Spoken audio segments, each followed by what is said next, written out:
ಸ್ನೇಹಿತರೆ ನಮಸ್ಕಾರ. Stock market learning in Kannada YouTube ಚಾನಲ್ಗೆ ಸ್ವಾಗತ. ಸ್ನೇಹಿತರೆ, ಇವತ್ತು ನಿಫ್ಟಿ ಒಂದು ಸ್ಮಾಲ್ ಬೇರಿಶ್ ಕ್ಯಾಂಡಲ್ ಆಗಿದೆ. ನಿನ್ನೆ ಆಗಿರುವ ದೊಡ್ಡ ಮೂಮೆಂಟು ಇವತ್ತು ಏನೂ ಆಗಲಿಲ್ಲ. ನಿನ್ನೆ ಮಾರ್ಕೆಟು ಎಲ್ಲ ಸೆಲ್ಲರ್ಸ್ಗಳಿಗೆ ಲಾಸ್ ಮಾಡಿ ಇವತ್ತು ಸೆಲ್ಲರ್ಸ್ಗಳಿಗೆ ನಿಧಾನಕ್ಕೆ ಪ್ರಾಫಿಟನ್ನು ತಂದುಕೊಡೋ ಮೂಮೆಂಟಲ್ಲಿ ಕಾಣಿಸ್ತಾ ಇದೆ. ಇವತ್ತು ಬೈಯರ್ಸ್ಗಳಿಗೆ ತುಂಬ ಕಷ್ಟ ಆಗಿದೆ. ಬೈಯರ್ಸ್ಗಳು ಯಾರು ಕೂಡ ಇವತ್ತು ದುಡ್ಡು ಮಾಡೋಕ್ಕೆ ಸಾಧ್ಯತೆಯೇ ಇಲ್ಲ. ಈಗ ನಿನ್ನೆಯ ಒಂದು ನಮ್ಮ ಲೆವೆಲ್ಸ್ಗಳ ಒಳಗಡೆ ಮಾರ್ಕೆಟು ಟ್ರೇಡ್ ಆಗಿದೆ. ಇಂದು ನಿಫ್ಟಿ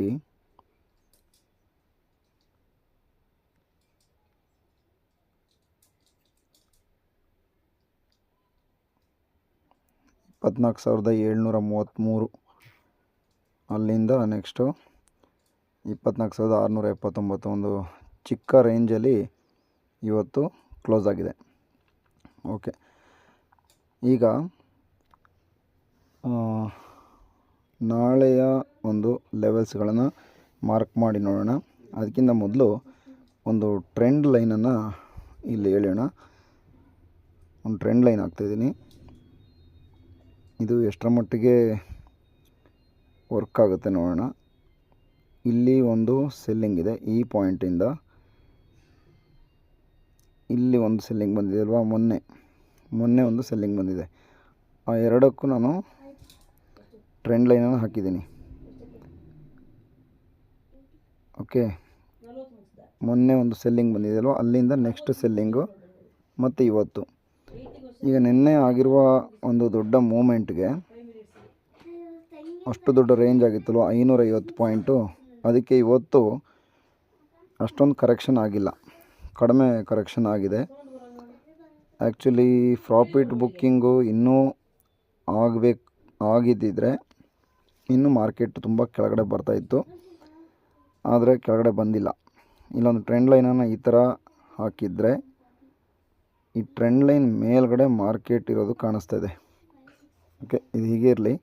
ನೆಕ್ಸ್ಟು ಇವತ್ತಿನ ಒಂದು ಲೆವೆಲ್ಸ್ಗಳನ್ನ ನೋಡೋಣ. ಓಕೆ ಸ್ನೇಹಿತರೆ, ಇದು ಇವತ್ತಿನ ಡೇ ಕ್ಯಾಂಡಲ್ಗೆ ಹಾಕಿರುವಂತಹ ಒಂದು ಲೈನ್ಸ್ಗಳು. ಇದರಲ್ಲಿ ಲೆವೆಲ್ಸ್ಗಳನ್ನ ಮೊದಲು ನೋಡ್ಕೊಳ್ಳೋಣ. ಲೆವೆಲ್ಸ್ ಎಲ್ಲ ತುಂಬ ಹತ್ತಿರ ಆಗಿದೆ. ಆ್ಯಕ್ಚುಲಿ ಈ ಲೆವೆಲ್ಸನ್ನು ಯಾವುದಾದ್ರು ಒಂದು ಕಡೆಗೆ ಬ್ರೇಕ್ ಮಾಡಬೇಕು ಮಾರ್ಕೆಟು. ಇಲ್ಲಿ ನಾವು ಟ್ರೆಂಡ್ ಲೈನ್ ಹಾಕಿರೋದು ಕೆಳಗಡೆ ಇರೋದ್ರಿಂದ ಕೆಳಗಡೆ ಸಪೋರ್ಟ್ ಆಗೋ ಚಾನ್ಸಸ್ ಇದೆ.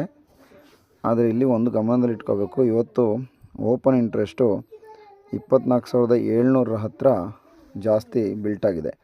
ಹಾಗಾಗಿ ಮಾರ್ಕೆಟು ಡೌನ್ ಟ್ರೆಂಡ್ಗೆ ಹೋಗುವ ಸಾಧ್ಯತೆಯನ್ನು ಓಪನ್ ಇಂಟ್ರೆಸ್ಟ್ ತೋರಿಸ್ತಾ ಇದೆ. ಬಟ್ ಇಲ್ಲಿ ನಮ್ಮ ಟ್ರೆಂಡ್ ಲೈನ್ ಪ್ರಕಾರ ಮಾರ್ಕೆಟು ಮೇಲಕ್ಕೆ ಹೋಗುವ ಸಾಧ್ಯತೆ ಕಾಣಿಸ್ತಾ ಇದೆ. ಹಾಗಾಗಿ ನಾನು ಇವತ್ತು ಯಾವುದೇ ಇದು ಪ್ರಾಫಿಟ್ ಬುಕ್ಕಿಂಗ್ ಆಗಲಿ ಲಾಸ್ ಬುಕ್ಕಿಂಗ್ ಆಗಲಿ ಮಾಡಲಿಲ್ಲ. ಒಂದು ಇಂಟ್ರಾಡೇಯಲ್ಲಿ ಒಂದು ಸ್ಮಾಲ್ ಲಾಸ್ ಆಗಿದೆ. ಇವತ್ತು ನಾನು ಪೊಸಿಷನನ್ನು ಹೋಲ್ಡ್ ಮಾಡಿದ್ದೀನಿ. ಓಕೆ, ನನ್ನ ಪ್ರಿಡಿಕ್ಷನ್ನು ಮಾರ್ಕೆಟು ಇನ್ನೂ 2 ವಾರದಲ್ಲಿ, ಅಂದರೆ ಒಂದು 10 ದಿನದಲ್ಲಿ ಮಾರ್ಕೆಟ್ ಮೇಲಕ್ಕೆ ಹೋಗ್ಬೋದು ಅಂತೇಳಿ ನಾನು ಸ್ವಲ್ಪ ಲಾಂಗ್ ಪೊಸಿಷನನ್ನು ಸೆಲ್ ಮಾಡಿದ್ದೀನಿ. ಓಕೆ, ನಾನು ಈ ಎಕ್ಸ್ಪೈರಿದು ಮಾಡಲಿಲ್ಲ, ನಾನು ನೆಕ್ಸ್ಟ್ ಎಕ್ಸ್ಪೈರಿದು ಮಾಡಿದ್ದೀನಿ. ನನಗೆ ನಿನ್ನೆ ನೀವು ನೋಡಿರ್ಬೋದು ತುಂಬ ಲಾಸ್ ಆಗಿರೋದ್ರಿಂದ ನಾನು ಮತ್ತೆ ಡೈರೆಕ್ಷನಲ್ಲಿ ಸೆಲ್ ಮಾಡ್ತೀನಿ. ಓಕೆ, ಹಾಗಾಗಿ ನಾನು ಹೆಡ್ಜ್ ಎಲ್ಲ ಮಾಡೋದಿಲ್ಲ. ಹೆಡ್ಜ್ ಮಾಡಿದರೆ ತುಂಬ ಸೇಫ್ಟಿ ಇರುತ್ತೆ. ನಾನು ಡೈರೆಕ್ಷನ್ ಸೆಲ್ಲಿಂಗ್ ಮಾಡೋದರಿಂದ ನನಗೆ ಸ್ವಲ್ಪ ಕಷ್ಟ ಆಯಿತು. ನಿನ್ನೆ ಪ್ರಾಬ್ಲಮ್ ಆಯಿತು. ಮತ್ತು ಕಂಟಿನ್ಯೂ ಆಗಿ ನೀವು ನೋಡ್ತಾ ಇದ್ದೀರಾ ನನ್ನ ಲಾಸ್ಗಳನ್ನ. ನಿಮಗೆ ಎಲ್ಲರೂ ಸ್ಟಾಕ್ ಮಾರ್ಕೆಟಲ್ಲಿ ಲಾಭವನ್ನು ತೋರಿಸ್ತಾರೆ. ನಂದು ಉದ್ದೇಶ ಇರುವಂಥದ್ದು ಕಲಿಯೋದು ಮತ್ತು ಕಲಿಸೋದು. ಓಕೆ, ನನಗಿಲ್ಲಿ ಯಾಕೆ ಲಾಸ್ ಆಗಿದೆ ಅನ್ನೋದು ನನಗೆ ಕರೆಕ್ಟಾಗಿ ಗೊತ್ತಿದೆ.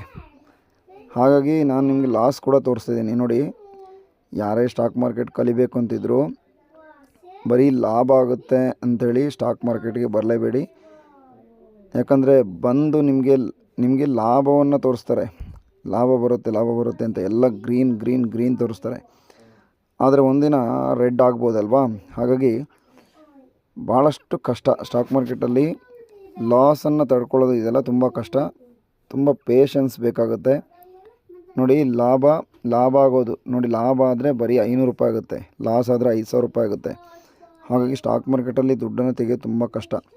ಹಾಗಾಗಿ ನಾನು ಲಾಸ್ಗಳನ್ನ ನಿಮಗೆ ತೋರಿಸ್ತಾ ಇದ್ದೀನಿ. ನಾನು ಯಾವುದೇ ರೀತಿ ಲಾಸ್ಗಳನ್ನ ತೋರಿಸ್ಬಾರ್ದು. ಬರೀ ನಾನು 2 ಟ್ರೇಡ್ ಮಾಡಿಬಿಟ್ಟು ಒಂದು ಲಾಸನ್ನು ಸ್ಕ್ರೀನ್ಶಾಟನ್ನು ಇದು ಮಾಡಿ ನಿಮಗೆ ಸ್ಕ್ರೀನ್ಶಾಟ್ ಬರೀ ಗ್ರೀನ್ ಇರೋದನ್ನು ತೋರಿಸ್ಬೋದು. ದಿನ 500 ರೂಪಾಯಿ ಲಾಭವನ್ನು ತೋರಿಸ್ಕೊಂಡು 5,000 10,000 ಲಾಸ್ ಆಗೋದನ್ನು ನಾನು ಇದು ಮಾಡ್ಬೋದು.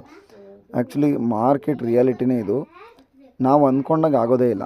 ಹಾಗಾಗಿ ಲಾಸ್ ಖಂಡಿತವಾಗಿ ಆಗೇ ಆಗುತ್ತೆ. ಆದರೆ ಲಾಸ್ ಯಾಕೆ ಆಗ್ತಿದೆ ಅನ್ನೋದು ನಮ್ಗೆ ಗೊತ್ತಿರಬೇಕಷ್ಟೇ. ಇವಾಗ ನೋಡಿ, ಸೆಲ್ಲರ್ಗೂ ಲಾಸ್ ಆಗುತ್ತೆ. ಸೆಲ್ಲರ್ ದುಡ್ಡು ಬೈಯರಿಗೆ ಬರಬೇಕು, ಬೈಯರ್ ದುಡ್ಡು ಸೆಲ್ಲರ್ಗೆ ಹೋಗಬೇಕು, ಇಷ್ಟೇ ಇರೋದು ಸ್ಟಾಕ್ ಮಾರ್ಕೆಟು. ಯಾರಾದರೂ ಒಬ್ಬರು ದುಡ್ಡು ಕಳ್ಕೊಳ್ಳೇಬೇಕು. ಕಳ್ಕೊಳ್ಳೋದೇ ಇಲ್ಲಿ ದುಡ್ಡಾಗೋದಕ್ಕೆ ಸಾಧ್ಯತೆಯೇ ಇಲ್ಲ, ಇದು ಗೊತ್ತಿರಬೇಕಾಗುತ್ತೆ. ಬಟ್ ಇನ್ವೆಸ್ಟ್ಮೆಂಟಲ್ಲಿ ಆ ರೀತಿ ಇರೋದಿಲ್ಲ.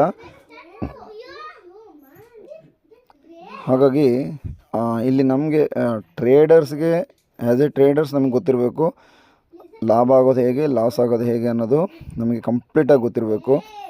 ಆ ನಾಲೆಡ್ಜ್ ಇದ್ದರೆ ಮಾತ್ರ ಟ್ರೇಡಿಂಗ್ನಲ್ಲಿ ನಾವು ಟ್ರೇಡ್ ಮಾಡ್ಬೋದು. ಇಲ್ಲಾಂದರೆ ಟ್ರೇಡೇ ಮಾಡಬಾರ್ದು. ಸುಮ್ಮನೆ ಇನ್ವೆಸ್ಟ್ಮೆಂಟ್ ಮಾಡಿಕೊಂಡು 1 ವರ್ಷ 2 ವರ್ಷ 3 ವರ್ಷ 5 ವರ್ಷ 10 ವರ್ಷ ಕಾಯ್ತಾ ಇರಬೇಕು. ಅದು ತುಂಬ ಸೇಫ್ಟಿಯಾಗಿರುತ್ತೆ. ಹಾಗಾಗಿ ಟ್ರೇಡಿಂಗ್ನಲ್ಲಿ ತುಂಬ ಕಷ್ಟ ಇರುತ್ತೆ. ಇಂಟ್ರಾಡೇ ಟ್ರೇಡಿಂಗು ಭಾಳ ಕಷ್ಟ. ಆಮೇಲೆ ಆಪ್ಷನ್ಸ್ ಬೈಯಿಂಗು ಸರ್ವನಾಶ ಆಗಿ ಹೋಗ್ತೀವಿ. ಸೆಲ್ಲಿಂಗಲ್ಲಿ ಕೂಡ ಸರ್ವನಾಶ ಆಗ್ತೀವಿ. ಎಲ್ಲ ಕೂಡ ಪಾಸಿಬಿಲಿಟಿ ಗೊತ್ತಿರಬೇಕು. ಹಾಗಾಗಿ ಲಾಸ್ಗಳನ್ನ ಕೂಡ ನಾವು ನೋಡಬೇಕಾಗುತ್ತೆ. ಬರೀ ನಾವು ಟ್ರೇಡ್ ಎಕ್ಸಿಕ್ಯೂಟ್ ಮಾಡಿದ ಮೇಲೆ ಬರೀ ಲಾಭ ಆಗುತ್ತೆ ಅಂತ ಹೇಳೋಕ್ಕೆ ಸಾಧ್ಯತೆಯೇ ಇಲ್ಲ. ಹಾಗಾಗಿ ಕಲಿಬೇಕು. ಎಲ್ಲ ಇದು ಪ್ಯಾಟರ್ನ್ಸ್ಗಳನ್ನ ಕಲಿತ್ರೆ ಮಾತ್ರ ಮಾರ್ಕೆಟ್ ಅರ್ಥ ಆಗುತ್ತೆ. ಹಾಗಾಗಿ ಕಲಿಯೋದ್ರ ಕಡೆಗೆ ಎಲ್ಲರೂ ಫೋಕಸ್ ಮಾಡಬೇಕು ಅಂತ ಹೇಳ್ತಾ ಇದ್ದೀನಿ. ನೆಕ್ಸ್ಟು ಇಲ್ಲಿ ನೋಡಿ, ಇದನ್ನು 5 ಮಿನಿಟ್ಸ್ ಟೈಮ್ ಫ್ರೇಮ್ಗೆ ಹಾಕ್ತೀನಿ. ಇವಾಗ 5 ಮಿನಿಟ್ಸ್ನಲ್ಲಿ ನೋಡಿ, 5 ಮಿನಿಟ್ಸಲ್ಲಿ ಯಾವ ರೀತಿ ಕಾಣ್ತಾ ಇದೆ ಇವತ್ತಿನ ಮಾರ್ಕೆಟು. 5 ಮಿನಿಟ್ಸಲ್ಲಿ ಏನಾಗಿದೆ ಅಂದರೆ, ಬೆಳಿಗ್ಗೆ ಒಂದು ಸೆಲ್ಲಿಂಗ್ ಬಂತು, ಮತ್ತು ಬೈಯಿಂಗ್ ಆಯಿತು, ಆಮೇಲೆ ಸೈಡ್ ವೇಸ್ ಆಗಿದೆ. ಈಗ ಸೈಡ್ ವೇಸ್ ಆಗಿ ನೆಕ್ಸ್ಟು ಮಾರ್ಕೆಟ್ ಯಾವ ಕಡೆ ಮೂವ್ಮೆಂಟ್ ಆಗುತ್ತೆ ಅನ್ನೋದು ನಾಳೆ ಗೊತ್ತಿಲ್ಲ. ಈಗ ನಮಗೆ ಒಂದೇ ಕ್ಯಾಂಡಲಲ್ಲಿ ಡೇ ಕ್ಯಾಂಡಲಲ್ಲಿ ನೋಡಿದ್ರೆ ಗೊತ್ತಾಗೋದಿಲ್ಲ. ಇವಾಗ 5 ಮಿನಿಟ್ಸ್ ಕ್ಯಾಂಡಲಲ್ಲಿ ಯಾವ ಥರ ಆಗಿದೆ ಅಂದರೆ, ಬೈಯರ್ಸು ಸೆಲ್ಲರ್ಸು ಇಬ್ಬರು ಒಂಥರ ಕೂಲ್ ಆಗಿದ್ದಾರೆ. ಯಾವುದೇ ಕಡೆಗೂ ಮಾರ್ಕೆಟ್ನ ತೊಗೊಂಡೋಗಿಲ್ಲ ಎಲ್ಲರೂ. ಅಂದರೆ ನೆನ್ನೆನೇ ಎಲ್ಲ ದುಡ್ಡು ಡಂಪ್ ಆಗೋಗಿದೆ ಮಾರ್ಕೆಟ್ಗೆ. ನೆನ್ನೆ ದುಡ್ಡು ಡಂಪ್ ಆಗಿದೆ, ಇವತ್ತು ದುಡ್ಡು ತೆಗಿತಾ ಇಲ್ಲ. ಹಾಗಾಗಿ ಮಾರ್ಕೆಟು ಈ ರೀತಿ ಒಂದು ಸೈಡ್ ವೇಸ್ನಲ್ಲಿ ನಿಂತಿದೆ. ನಾಳೆ ಮಾರ್ಕೆಟ್ ಒಂದೋ ಮೇಲೆ ಹೋಗಬೇಕು, ಇಲ್ಲ ಕೆಳಗಡೆ ಬರಬೇಕು, ಓಕೆ, ಅಥವಾ ಇಲ್ಲೇ ನಿಂತ್ಕೊಂಡಿರಬೇಕು. ಹಾಗಾಗಿ ಈ ರೀತಿ ಒಂದು ಚಾನ್ಸಸ್ಸು ಮಾರ್ಕೆಟ್ನಲ್ಲಿ ಕಾಣ್ತೀವಿ. ಈಗ ಈ ಲೆವೆಲ್ಸ್ಗಳನ್ನ ನಾನು ಹೇಳ್ಬಿಡ್ತೀನಿ ನೋಡಿ. Main 24,808 resistance.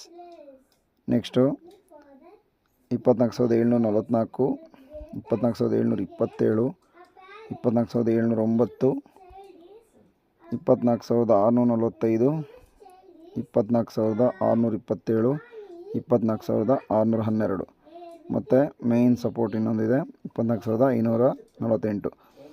ಈ ಚಾರ್ಟ್ನ ಹೆಂಗೆ ರೀಡ್ ಮಾಡಬೇಕಂದ್ರೆ, ಕೆಳಗಡೆ ಇರುವ 3 ಲೈನ್ಸ್ಗಳು ಸಪೋರ್ಟ್, ಮೇಲೆ ಇರೋದು ರೆಸಿಸ್ಟೆನ್ಸು.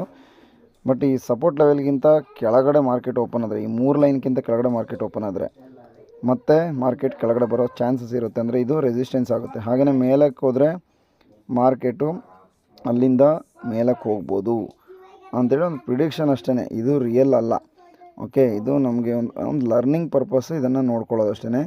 ಮತ್ತು ಈ ಥರ ಟ್ರೆಂಡ್ ಲೈನ್ ನೋಡಿ, ಟ್ರೆಂಡ್ ಲೈನ್ ಇದೆ ಇಲ್ಲಿ. ಆ ಟ್ರೆಂಡ್ ಲೈನ್ ನಾವು 2 ಕ್ಯಾಂಡ್ಲ್ ಮಾತ್ರ ಟಚ್ ಮಾಡಿದ್ದೀವಿ. 3 ಕ್ಯಾಂಡ್ಲು 4 ಕ್ಯಾಂಡ್ಲು ಟಚ್ ಮಾಡಿದರೆ ಅದು ತುಂಬ ಒಂದು ಎಫಿಷಿಯನ್ಸಿ ಆಗಿರುತ್ತೆ. ಇದು ಆ ಥರ ಹೇಳೋಕ್ಕಾಗಲ್ಲ, ಓಕೆ. ಎರಡು ಲೈನ್ ಟಚ್ ಮಾಡಿ ಹಾಕಿದ್ದೀವಿ. ಈ ಟ್ರೆಂಡ್ ಲೈನ್ ನಾಳೆ ಬ್ರೇಕ್ ಮಾಡಿದ ತಕ್ಷಣ ಮಾರ್ಕೆಟ್ ಕೆಳಗಡೆ ಹೋಗುತ್ತಂತಲ್ಲ, ಅದಕ್ಕೂ ಅದು ಹೇಳೋಕ್ಕಾಗಲ್ಲ ಯಾವ ಸ್ಟಾಕ್ ಮೂಮೆಂಟ್ ಆಗುತ್ತೆ ಏನು ನಿಫ್ಟಿಯಲ್ಲಿ, ಅದನ್ನು ಗೆಸ್ ಮಾಡೋಕ್ಕಾಗಲ್ಲ. ನೆನ್ನೆ ನೋಡಿ ಯಾವ ರೀತಿ ಮೂಮೆಂಟ್ ಆಯಿತು ಅಂತೇಳಿ. ಹಾಗಾಗಿ ಸ್ವಲ್ಪ ಕೇರ್ಫುಲ್ಲಾಗಿರಬೇಕು. ಜಸ್ಟ್ ಅಬ್ಸರ್ವ್ ಮಾಡೋಣ ನಾಳೆ ಏನಾಗುತ್ತೆ ಅಂತೇಳಿ. ನಾನು ಆ್ಯಕ್ಚುಲಿ ಪೊಸಿಷನ್ನ ಸೆಲ್ ಮಾಡಿದ್ದೀನಿ. ಪೊಸಿಷನ್ ನನಗೆ ನಾಳೆ ಲಾಸ್ ಆದರೂ ಕೂಡ ನಾನು ಬುಕ್ ಮಾಡೋದಿಲ್ಲ. ಯಾಕೆ ನಾನು 1 ವಾರ 2 ವಾರ ಪ್ರಿಡಿಕ್ಷನ್ ಮಾಡ್ತಾಯಿದ್ದೀನಿ. ಮತ್ತು ನೆಕ್ಸ್ಟು ಸ್ಟ್ರಾಟಜಿ ಏನಂದರೆ, ನನಗೆ ಏನಾದರೂ ಸ್ಮಾಲ್ ಪ್ರಾಫಿಟ್ ಬಂದರೂ ಎಕ್ಸಿಟ್ ಆಗ್ತೀನಿ.